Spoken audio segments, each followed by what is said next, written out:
বৃহস্পতিবার রাতে কেউ মারা গেলে ওই আত্মাটা কোথায় যায় এটা যদি জানেন আপনি অবাক হয়ে যাবেন। দেখেন, আমরা অনেকেই অনেক সময় বৃহস্পতিবার রাতে আমাদের মধ্যে অনেকেই মারা যায়, আর প্রত্যেক মানুষকে কিন্তু মৃত্যুর স্বাদ গ্রহণ করতে হয়। আল্লাহ রাব্বুল আলামিন নিজে জানিয়েছেন, কুল্লু নাফসিন যায়িকাতুল মাউত, everyone has to take the test of death.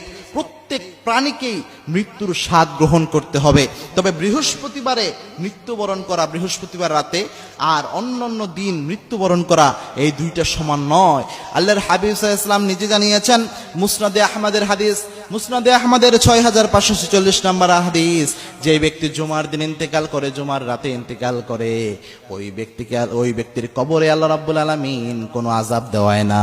ওই ব্যক্তির কবরের আযাব আল্লাহ রাব্বুল আলামিন নিজে মাফ করিয়ে দেয়। বৃহস্পতিবার রাত হচ্ছে জুমার দিনের রাত, কারণ আরবি মাস হিসেবে মাগরিবের পর থেকেই তারিখ পরিবর্তন হয়ে যায়। অর্থাৎ বৃহস্পতিবার দিন চলে যাওয়ার পরে যে রাতটা আসে, এই রাতটাকে বলা হয় জুমার দিনের রাত, যদিও আমরা বলে থাকি বৃহস্পতিবার রাত।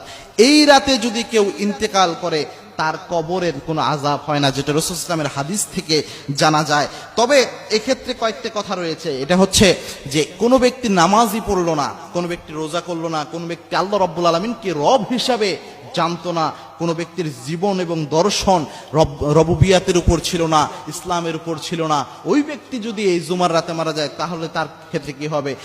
এই ক্ষেত্রে দেখেন, হাদিসের মধ্যে কিন্তু শব্দ এসেছে মামুন মুসলিমিন ইয়ামুতু ইয়াউমাল জুমআ, অর্থাৎ কোন মুসলমান যদি জুমার দিন মারা যায়, মুসলমান ওই ব্যক্তিকেই বলে, ওই ব্যক্তিকে মুসলিম বলে। মুসলিম মানে হচ্ছে আত্মসমর্পণকারী, যে ব্যক্তি আল্লাহ রাব্বুল আলামিনের ইচ্ছার সামনে নিজের সমস্ত শাহওয়াত, নিজের সমস্ত কামনা বাসনাকে আল্লাহ রাব্বুল আলামিনের সামনে সুপর্দ করেছে, যে ব্যক্তি স্যালেন্ডার করেছে আল্লাহর সামনে, অর্থাৎ তার পুরো জীবন যে আল্লাহ রাব্বুল আলামিনের পথে চালিয়েছে, তাকেই মুসলিম বলা হয়। কোন মুসলিম যদি মারা যায়, যে আল্লাহর কাছে অরিজিনালি আত্মসমর্পণ করেছে, এই ব্যক্তি মারা গেলে সে এই ফজিলত পাবে। তবে তার আত্মাটা কোথায় যাবে, এই ব্যাপারে অনেক বর্ণনা রয়েছে।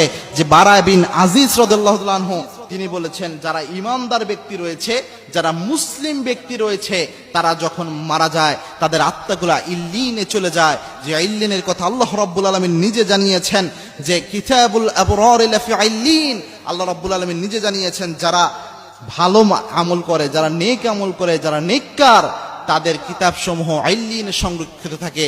এবং এই ইল্লিনকে অনেকে বলেছেন যে ইল্লিন হচ্ছে একটা সুরক্ষিত স্থান, সুরক্ষিত কিতাবের নাম। যারা নিক্কারদের আমল নামা যেখানে থাকে, এরকম একটা জায়গা হচ্ছে ইল্লিন। আর পাপাচারীদের জন্য রয়েছে সেটা হচ্ছে সিজ্জিন।